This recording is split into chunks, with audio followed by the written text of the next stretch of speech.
اور پھر ایک سے دو نیوز سننے لگے. پھر نہ جانے کب تک وہ ٹی وی بیٹھے دیکھتے رہے. اچانک دروازہ ایک بار پھر کھلا اور سر سلطان بے احتیاط چونک پڑے. کمرے میں لوگی داخل ہو رہی تھی. تم اس وقت؟ سر سلطان نے حیرت بھرے لہجے میں کہا. میں آپ کو یہ بتانے آئی ہوں کہ پاکستانی ایجنٹوں کا دوسرا گروپ اس وقت ہیڈ کوارٹر میں موجود ہے. لوگی نے کہا تو سر سلطان بے احتیاط اچھل پڑے. یہاں موجود ہے؟ کیا مطلب؟ کیسے؟ سر سلطان نے ٹی وی آف کرتے ہوئے کہا. یہاں کوئی دوسرا راستہ ہے جس کا نام بلیک وے ہے. یہ انتہائی خطرناک ترین راستہ ہے. یہ جزیرے کی سائڈ سے ایک بڑا کریک ہے جو ہیڈ کوارٹر تک آتا ہے, لیکن اس کے اندر زیر آب گوشت اور زہریلی جھاڑیاں ہیں جو انسانوں کا گوشت چند لمحوں میں چٹ کر جاتی ہیں. اس لیے اسے بلیک وے یا ڈیتھ وے کہا جاتا ہے. اس راستے کی دونوں اطراف میں ایسے انتظامات ہیں کہ اگر اس راستے سے کوئی لانچ آئے تو اسے میزائلوں سے اڑا دیا جاتا ہے. اس کریک کے اختتام پر ایک عمارت ہے جس کو بلیک وے ہاؤس کہا جاتا ہے. اس عمارت میں راستے کی سیکیورٹی کے افراد رہتے ہیں اور یہاں ایسے انتظامات ہیں کہ اگر کوئی غلط آدمی اس عمارت میں داخل ہو تو یہ خود بخود ایسی ریز فائر ہو جاتی ہیں جن سے وہ بے ہوش ہو جاتا ہے. اور مجھے ابھی معلوم ہوا ہے کہ حیرت انگیز طور پر پاکستانی ایجنٹوں کا ایک گروپ جس میں 2 عورتیں اور 8 مرد شامل ہیں بغیر کسی رکاوٹ کے تیرتے ہوئے بلیک وے سے گزر کر اندر داخل ہو گئے اور کسی کو ان کا علم تک نہ ہو سکا. لیکن جیسے ہی وہ سب کریک سے گزر کر بلیک وے ہاؤس میں داخل ہوئے ان پر ریز فائر ہوئی اور وہ سب بے ہوش ہو گئے. تو بلیک وے ہاؤس کے انچارج کا لوگ جیسے پہلے ہی گرینڈ ماسٹر نے خبردار کر رکھا تھا انہیں ٹارچر روم میں راڈز والی کرسیوں پر جکڑ دیا ہے. وہ انہیں ہوش میں لا کر معلوم کرنا چاہتا ہے کہ یہ لوگ زیر آب زہریلی اور گوشت اور جھاڑیوں سے بچ کر کیسے زندہ سلامت بلیک ہاؤس میں شامل ہو گئے ہیں.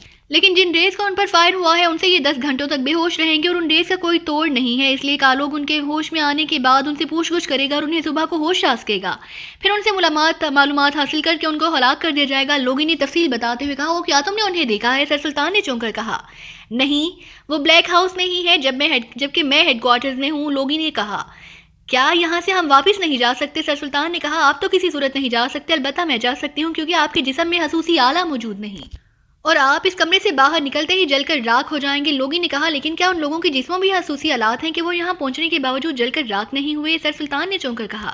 یہ انتظام صرف ہیڈ کوارٹر اور اس کے ارد گرد کے علاقوں میں ہے اور وہ بھی کھلی فضا میں, جبکہ عمارتوں کے درمیان زیر زمین راستے ہیں جہاں یہ آلات کام نہیں کرتے. لوگوں نے کہا. تو پھر مجھے انہی راستوں سے وہاں لے جاؤ. سر سلطان نے کہا. نہیں, آپ کمرے سے باہر گئے تو مشین روم میں فوراً اطلاع ہو جائے گی اور آپ کے ساتھ تو جو ہو سو ہو, مجھے بہرحال فوراً ہلاک کر دیا جائے گا. لوگوں نے کہا. کیا؟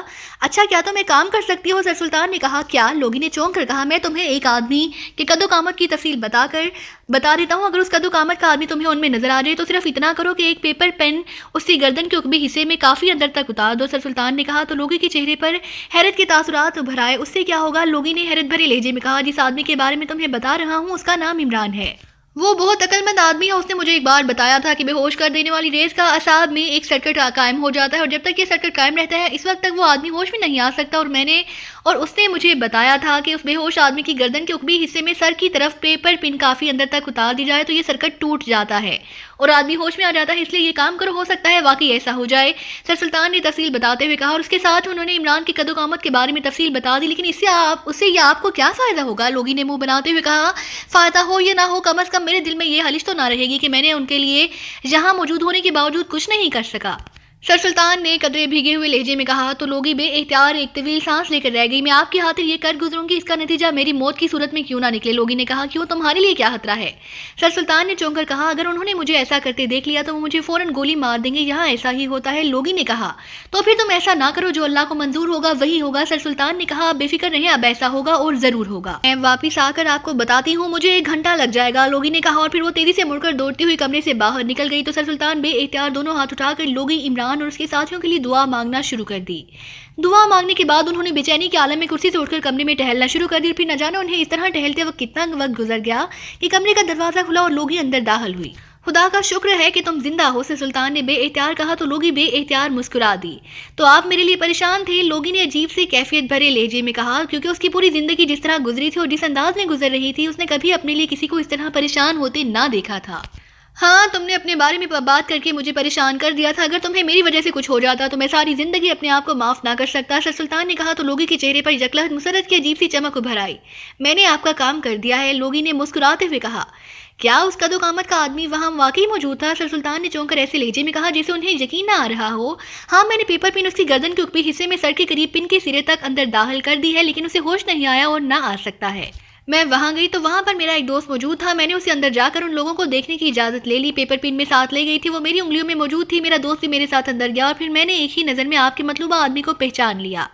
میں نے اپنے دوست سے شراب پینے کے لیے کہا تو وہ بہت خوش ہوا کہ میں نے ازحد اس سے فرمائش کی ہے. وہ تیزی سے ایک طرف موجود الماری کی طرف بڑھا جس میں شراب موجود تھی اور میں نے پھرتی سے پیپر پن اس آدمی کی گردن کے عقبی حصے میں اتار دی. پھر ہم نے شراب پی اور اس کے بعد واپس آ گئی. لوگوں نے تفصیل بتاتے ہوئے کہا تمہارا شکریہ, یہ صرف مجھے ایک خیال آ گیا تھا اس لیے میں نے کرایا ہے, باقی جو اللہ تعالیٰ کو منظور ہوگا. کیا وہ واقعی آپ کا بیٹا ہے؟ لوگوں نے غور سے سر سلطان کو دیکھتے ہوئے کہا وہ مجھے بیٹوں سے بھی زیادہ عزیز ہے. سر سلطان نے قدرے بھیگے ہوئے لہجے میں کہا اب آپ آرام کریں, میں صبح آؤں گی. لوگوں نے سر سلطان کی طرف ہمدردانہ نظروں سے دیکھتے ہوئے کہا اور اس کے ساتھ ہی وہ تیزی سے مڑے اور کمرے سے باہر چلی گئی. سر سلطان اس کی نظروں کا مطلب جانتے تھے لیکن وہ ظاہر ہے بے بس تھے اور عملی طور پر کچھ نہ کر سکتے تھے. وہ اٹھے اور ملحقہ باتھ روم میں جا کر انہوں نے وضو کیا اور پھر واپس آ کر وہ فرش پر ہی اللہ تعالیٰ کے حضور سجدہ ریز ہو گئے اور ان کے دل سے عمران اور اس کے ساتھیوں کی زندگی اور تحفظ کے لیے دعائیں مانگنے لگے. نہ جانے کتنی دیر تک وہ خود سپردگی کے عالم میں رو رو کر دعائیں مانگتے رہے. پھر اچانک انہیں محسوس ہوا جیسے ان کے دل و دماغ میں اطمینان اور سکون کی لہریں سی دوڑنے لگی ہیں.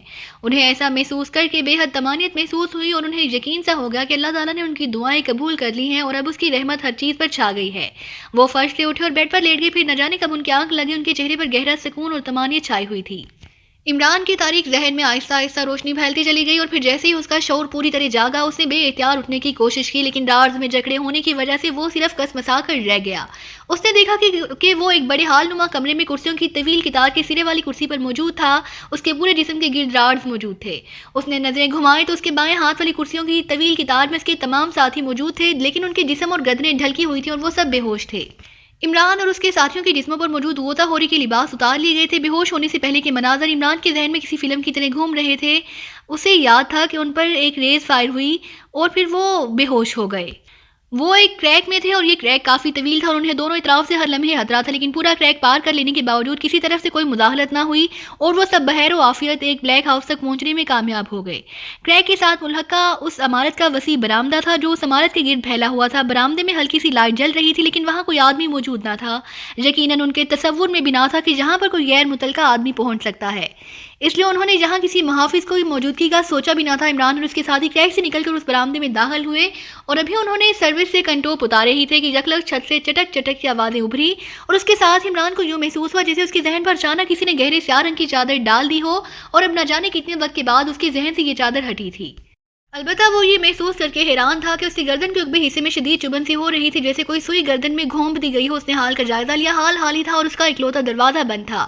اس نے اپنی ایک ٹانگ سائیڈ پر موڑی کیونکہ راڈز کو دیکھتے ہی وہ سمجھ گیا تھا کہ یہ کرسی کے عقب میں موجود بٹن سے آپریٹ ہونے والی راڈز ہیں اور وہ چونکہ کرسی کے قطار کے سرے پر بیٹھا ہوا تھا اس لیے آسانی سے ٹانگ موڑ کر پیر اس بٹن تک پہنچا سکتا تھا. اور پھر اس نے ایسا ہی کیا. تھوڑی دیر کی کوشش کے بعد وہ پیر عقبی بٹن تک پہنچانے میں کامیاب ہو گیا اور پھر ہلکی سی کٹا کے ساتھ ہی اس کے جسم کے گرد موجود راڈز غائب ہو گئے. تو وہ بے اختیار ایک جھٹکے سے اٹھ کھڑا ہوا. اس نے سب سے پہلے ہاتھ گردن کے عقبی حصے پر پھیرا تو وہاں کچھ محسوس کر کے وہ چونک پڑا. اس نے چند لمحوں کی کوشش کے بعد گردن کے عقبی حصے کے اندر موجود ایک پیپر پن باہر نکال لی. پیپر پن خون آلود تھی. عمران حیرت سے چند لمحے پیپر پن کو دیکھتا رہا. اس پیپر پن کی وہاں موجودگی کا اسے کوئی جواز سمجھ نہ آ رہا تھا. پھر اس کے ذہن میں ایک جھماکا سا ہوا اور وہ سمجھ گیا کہ کسی نامعلوم ہمدرد نے بے ہوشی کی ریز کا سرکٹ توڑنے کے لیے اس کے حرام مغز میں یہ پیپر پن ڈال دی ہے. گو اسے جہاں ایسے کسی ہمدرد کی سمجھ نہ آ رہی تھی لیکن بہرحال جس نے بھی یہ کیا تھا اس نے واقعی اس کی اور اس کے ساتھیوں کی زندگی بچا لی تھی. اس نے دل ہی دل میں اس ہمدرد کا شکریہ ادا کیا اور پھر وہ تیزی سے آگے بڑھا اور اس نے صفدر کی گردن کے عقب میں وہی خون آلود پن اتار دی اور پھر آگے بڑھ کر وہ ہال کے اکلوتے دروازے کی طرف بڑھ گیا. اس نے اندر سے دروازہ بند کر دیا تاکہ اچانک کوئی نہ آ جائے. پھر وہ ایک طرف موجود دو الماریوں میں سے ایک کی طرف بڑھ گیا. اس نے الماری کھولی تو اس میں شراب اور پانی کی بوتلوں کے ساتھ ساتھ ایک بڑا سا میڈیکل باکس بھی موجود تھا. اس نے باکس کھولا اور اس میں سے نشتر نکال کر وہ واپس مڑا اور پھر اس نے ایک ایک کر کے سب ساتھیوں کی گردن کے عقبی حصے میں نشتر سے کٹ لگا دی کیونکہ پیپر پن ایک ہی تھی اور اس سے ظاہر ہے ہوش میں آنے میں کافی وقت لگ سکتا تھا جبکہ کٹ لگنے سے خون تیزی سے نکلتا تھا اور اسے ریز سرکٹ فوراً ٹوٹ جاتا تھا. اس نے صفدر کی گردن سے بھی پیپر پن نکال کر اس کی گردن کے بھی عقبی حصے میں کٹ لگایا اور اس کے بعد اس نے تمام ساتھیوں کی کرسیوں کے عقبی پایوں پر موجود بٹن پریس کر دیے. صفدر کی گردن سے پیپر پن نکال کر عمران نے پھینک دی تھی. اس ساری کارروائی میں اس نے صرف چند منٹ لگائے لیکن کیونکہ کسی بھی لمحے کوئی بھی آ سکتا تھا. پھر وہ دوسری الماری کی طرف بڑھا اور یہ دیکھ کر اس کی آنکھوں میں چمک سی آ گئی کہ دوسری الماری میں ان کا تمام سامان موجود تھا. وہ سیاہ رنگ کے بیگز جو سوائے اس کے جولیا اور صالح کے باقی سب کی پشت سے بندھے ہوئے تھے اس کے علاوہ وہ ضروری اسلحہ جو ان کی جیبوں میں موجود تھا سب نکال کر الماری میں رکھ دیا گیا تھا. تھوڑی دیر بعد ایک ایک کر کے سب ساتھی ہوش میں آتے چلے گئے اور جب عمران نے انہیں ہوش میں آنے سے لے کر ان کو ہوش میں لانے تک کی تفصیل بتائی تو وہ سب بھی حیران رہ گئے. یہ کس نے آپ کے بلکہ ہم سب کے ساتھ ہمدردی کی ہوگی؟ صدیقی نے انتہائی حیرت بھرے لہجے میں کہا۔ اللہ تعالیٰ ہی بہتر جانتا ہے، عمران نے جواب دیا تو سب نے اس بات میں سر ہلا دیے۔ عمران کے کہنے پر سب نے اپنے اپنے بیگ اٹھا کر ایک بار پھر اپنی پشت پر لاد لیے اور عمران سمیت سب نے خصوصی اسلحہ بھی اپنی جیبوں میں ڈال لیا۔ میرا خیال ہے کہ یہ کمرہ ان کی نگاہوں سے پوشیدہ ہے، اس لیے اب تک یہاں کوئی نہیں آیا اور شاید وہ سب ہمیں ابھی تک بے ہوش اور راز میں جکڑا ہوا سمجھ رہے ہیں، لیکن یہاں سے باہر نکلتے ہی اگر ایک بار بھی ہم پر کوئی سائنسی اٹیک ہو گیا تو پھر کیا ہوگا؟ ضروری تو نہیں کہ ہر بار کوئی اجنبی اور نامعلوم ہمدرد ہماری مدد کرے، کیپٹن شکیل نے کہا تو سب چونک پڑے۔ واقعی اس طرف تو ہمارا خیال ہی نہیں گیا، عمران نے ہونٹ چباتے ہوئے کہا۔ میں باہر جاتا ہوں، میں کوئی نہ کوئی راستہ نکال لوں گا، تنویر نے کہا۔ اگر باہر جاتے ساتھ ہی تم پر ریز اٹیک ہو گیا تو پھر؟ کیپٹن شکیل نے بروقت بات کی۔ ہمیں اس سلسلے میں کچھ سوچنا ہوگا، عمران نے انتہائی سنجیدہ لہجے میں کہا۔ عمران صاحب، اگر ہم اسی طرح خوفزدہ ہوتے رہے تو پھر ہم یہ مشن کسی صورت بھی مکمل نہیں کر سکیں گے، صالحہ نے کہا۔ خوفزدہ ہونے کی بات نہیں، مسئلہ سوچنے کا ہے۔ ہم اس وقت آتش فشاں کی دھانے پر موجود ہیں، ابھی وہ لوگ مطمئن ہیں کہ ہم یہاں بے بس ہیں، لیکن جیسے ہی انہیں ہمارے بارے میں اطلاع ملی تو وہ ہم پر ٹوٹ پڑیں گے، عمران نے جواب دیتے ہوئے کہا۔ پھر تو تنویر کی بات درست ہے کہ ایک آدمی باہر جا کر معلومات حاصل کرے، جولیا نے تنویر کی حمایت کرتے ہوئے کہا تو تنویر کا ستا ہوا چہرہ بے اختیار کھل اٹھا۔ عمران صاحب، بجائے اس کے کہ ہم باہر جائیں، ہم کسی طرح باہر کے کسی آدمی کو اندر بلا لیں تو اس سے ہمیں باہر کی صورتحال بخوبی معلوم ہو سکتی ہے، صفدر نے کہا۔ اصل میں مسئلہ یہ ہے کہ ہمیں اس بلیک ہاؤس سے دوسری عمارت میں پہنچنا ہے جسے مشن ہاؤس کہا جاتا ہے۔ جب تک وہاں موجود سائنسی مشینری کو تباہ نہیں کیا جائے گا، اس وقت تک ہم یہاں آزادانہ نقل و حرکت بھی نہیں کر سکتے، عمران نے کہا۔ عمران صاحب، اس بلیک ہاؤس سے مشین ہاؤس تک پہنچنے کے لیے لازماً کوئی زیر زمین راستہ ہوگا جس کے ذریعے یہ لوگ آسانی سے آتے جاتے رہتے ہوں گے، اس بار صدیقی نے کہا۔ اور پھر اس سے پہلے کہ مزید کوئی بات ہوتی، اچانک چھت سے چٹک کی آواز کے ساتھ ہی تیز لائٹ جل اٹھی اور پھر چند لمحوں بعد ہی چٹک کی آواز کے ساتھ ہی بجھ گئی۔ ہمیں چیک کر لیا گیا ہے، اب ہم پر لامحالہ بے ہوش کر دینے والی گیس فائر کی جائے گی، ہمیں فوراً یہاں سے نکلنا ہے، عمران نے تیز لہجے میں کہا۔ اور اس کے ساتھ ہی وہ دروازے کی طرف دوڑ پڑا، اس نے بجلی کسی تیزی سے دروازہ کھولا اور باہر موجود راہداری میں آ گیا، اس کے ساتھ ہی بھی بجلی کسی تیزی سے باہر آ گئے اور پھر جس قدر تیزی سے باہر نکلے اتنی ہی تیزی سے آگے کی طرف بڑھنے لگی، لیکن تھوڑا آگے جا کر راہداری جیسے ہی مڑنے لگی انہیں دوسری طرف سے دوڑتے ہوئے قدموں کی آوازیں سنائی دی تو نہ صرف عمران خود رک گیا بلکہ اس نے ہاتھ اٹھا کر اپنے ساتھیوں کو بھی وہیں روک لیا اور وہ سب نہ صرف رک گئے بلکہ عمران کی طرح دیوار کے ساتھ لگ گئے۔ دوڑتے ہوئے قدموں کی آوازیں مسلسل ان کی طرف بڑھ رہی تھیں اور پھر اس سے پہلے کہ دوڑ کر آنے والے موڑ کاٹ کر ان کے سامنے آتے اچانک ایک گیند سے اڑتے ہوئے کافی دور فرش پر گر کر ایک دھماکے سے پھٹ گئی اور اس کے ساتھ ہی عمران کو یوں محسوس ہوا جیسے اس کے جسم سے یکلخت کسی نے تنوائی سلب کر لی ہو اور وہ ریت کی حالی ہوتے ہوئے بورے کی مانند نیچے فرش پر گرتا چلا گیا اور گرتے ہوئے اس نے اپنے عقب میں موجود اپنے ساتھیوں کو بھی اسی انداز میں نیچے گرتے دیکھا۔ دوڑتے ہوئے قدموں کی آوازیں اب یکلخت رک گئی تھی، عمران کی آنکھیں کھلی ہوئی تھی، ذہن کام کر رہا تھا لیکن اس کا جسم مکمل طور پر بے حس و حرکت تھا۔ اسی لمحے اس نے اپنے یونیفارم میں ملبوس کئی آدمیوں کو دوڑ کر آگے بڑھتے ہوئے دیکھا، ان کے کاندھوں سے مشین گنیں لٹکی ہوئی تھیں، ان میں سے ایک نے جیب سے ایک چھوٹا سا ڈبہ نکال کر اس کا کوئی بٹن پریس کر دیا۔ سوٹاگو بول رہا ہوں باس، اس نے ڈبے کو منہ کے قریب لے جا کر کہا۔ کیا رزلٹ نکلا ہے؟ ایک سخت سی آواز سنائی دی۔ یہ لوگ مکمل طور پر بے حس و حرکت پڑے ہیں بوس، سوٹاگو نے کہا۔ ٹھیک ہے، انہیں اٹھا کر واپس بلیک روم میں لے جاؤ اور کرسیوں پر ڈال کر راڈز میں جکڑ دو اور تم خود اپنے ساتھیوں سمیت وہیں رہو، میں چیف کالوگ سے بات کرنے کی کوشش کرتا ہوں، دوسری طرف سے کہا گیا۔ یس بوس، سوٹاگو نے کہا اور باکس پر موجود بٹن پریس کر کے اس نے اسے جیب میں ڈال لیا۔ اس کے پیچھے 4 آدمی موجود تھے، یہ 10 افراد ہیں اس لیے ہمیں 3 چکر لگانے ہوں گے، چلو انہیں اٹھا کر بلیک روم میں لے چلو، سوٹاگو نے کہا اور پھر واقعی 3 چکروں میں انہیں راہداری سے اٹھا کر واپس اس بڑے کمرے میں پہنچا دیا گیا اور اسے اتفاق ہی کہا جا سکتا ہے کہ عمران اس بار بھی پہلی کرسی پر ہی جکڑا گیا تھا، یا شاید اس کی وجہ یہ بھی ہو سکتی ہے کہ چونکہ عمران اپنے ساتھیوں میں سب سے آگے تھا اس لیے اسے پہلے اٹھا کر حال میں لایا گیا، اس لیے اسے پہلی کرسی پر ہی ڈال دیا گیا۔ سوٹاگو اور اس کے ساتھی اب بھی ان کے سامنے رکھی ہوئی کرسیوں پر بیٹھے ہوئے تھے کہ کمرے میں ہلکی سی سیٹی کی آواز سنائی دی تو سوٹاگو نے چونک کر جیب میں ہاتھ ڈالا اور وہی چھوٹا سا باکس نکال کر اس کا بٹن پریس کر دیا۔ سوٹاگو بول رہا ہوں بوس، سوٹاگو نے کہا۔ چیف اپنی گرل فرینڈ کے ساتھ اپنے بیڈ روم میں ہے اس لیے اس سے رابطہ نہیں ہو رہا، تم البتہ اپنے ساتھیوں سمیت بلیک روم میں ہی رہو گے، دوسری طرف سے کہا گیا۔ یس بوس، سوٹاگو نے جواب دیتے ہوئے کہا اور بٹن دوبارہ پریس کر کے اس نے ڈبے کو واپس جیب میں ڈال دیا۔ اب صبح تک ہمیں جہاں ڈیوٹی دینا پڑے گی، سوٹاگو نے ایسے لہجے میں کہا جیسے اسے بے حد کوفت ہو رہی ہو۔ باس، یہ لوگ تو بے ہوش تھے اور راڈز میں جکڑے ہوئے تھے، پھر یہ ہوش میں کیسے آ گئے اور ان راڈز سے کیسے آزاد ہو گئے؟ ایک آدمی نے سوٹاگو سے مخاطب ہو کر پوچھا۔ یہی بات تو کسی کی سمجھ میں نہیں آ رہی، یہ تو بس اچانک مشینری انچارج نے حال کی پوزیشن چیک کرنے کے لیے لائٹ کھولی تو یہ لوگ ہوش میں آئے اور راڈز نظر آئے۔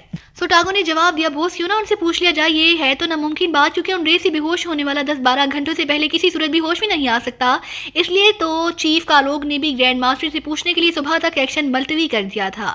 دوسرے آدمی نے کہا۔ ہاں تمہاری بات درست ہے موشی، انہیں اس حد تک ٹھیک کیا جا سکتا ہے کہ یہ باتیں کر سکیں، اس طرح وقت بھی گزر جائے گا۔ سوٹاگو نے اس بات میں سر ہلاتے ہوئے کہا تو میں سپرے کر دوں ان پر؟ موشی نے مسرت بھرے لہجے میں کہا۔ ہاں لیکن صرف گردن تک، اس سے نیچے نہیں۔ سوٹاگو نے کہا تو موشی اس بات میں سر ہلاتا ہوا اٹھ کھڑا ہوا. اس نے جیب سے ایک بڑے سائز کی بوتل نکالی اور پھر اس کا ڈھکن ہٹا کر وہ آگے بڑھا اور اس نے عمران کے چہرے اور گردن پر اس طرح سپرے کیا جیسے پرفیوم سپرے کیا جاتا ہے. عمران کو تیز ٹھنڈک کا احساس ہوا جبکہ موشی آگے بڑھ گیا اور پھر اس نے باری باری سب پر اس طرح سپرے کر دیا اور بوتل کا ڈھکن بند کر کے اسے واپس جیب میں ڈال کر واپس آ کر سوٹاگو کے ساتھ والی کرسی پر بیٹھ گیا. عمران کو چند لمحوں بعد ہی محسوس ہو گیا کہ اس کا سر گردن تک حرکت میں آ گیا ہے اور منہ کے اندر موجود اس کی زبان بھی جو پہلے بے حس و حرکت تھی اب آہستہ آہستہ حرکت میں آتی جا رہی ہے. یہ کون سی ریز ہے جس نے تمہیں ہمیں بے حس کیا ہے؟ اچانک عمران نے کہا تو سوٹاگو، موشی اور اس کے باقی ساتھی چونک کر عمران کی طرف دیکھنے لگے. تم اس گروپ کے لیڈر ہو، کیا نام ہے تمہارا؟ سوٹاگو نے کہا. میرا نام مائیکل ہے. میں نے پوچھا ہے کہ یہ کون سی ریز ہے؟ عمران نے کہا ہمیں نہیں معلوم. مشینری ہاؤس کے انچارج شوگام کو معلوم ہوگا، لیکن تم بتاؤ کہ تم سب تو بے ہوش تھے، پھر کیسے ہوش میں آ گئے اور کیسے ان راڈ سے تم نے چھٹکارا حاصل کیا؟ سوٹاگو فوراً ہی اپنے مطلب کی بات پر آ گیا. مجھے شدید پیاس لگ رہی ہے، کیا تم انسانی ہمدردی کے تحت مجھے ایک بوتل پانی پلوا دو گے؟ عمران نے اس کی بات کا جواب دینے کی بجائے الٹا فرمائش کرتے ہوئے کہا. ایک شرط پر پانی مل سکتا ہے کہ تم سچ بتا دو کہ تم کیسے ہوش میں آئے اور تم نے راڈ سے چھٹکارا کیسے حاصل کر لیا. سوٹاگو نے کہا تم مجھے پانی پلا دو، میرا وعدہ کہ میں سب کچھ پوری تفصیل سے بتا دوں گا. پیاس کی وجہ سے میرا دل ڈوب رہا ہے. عمران نے قدرے تکلیف بھرے لہجے میں کہا. موشے، اسے پانی پلا دو. سوٹاگو نے ساتھ بیٹھے ہوئے موشی سے کہا.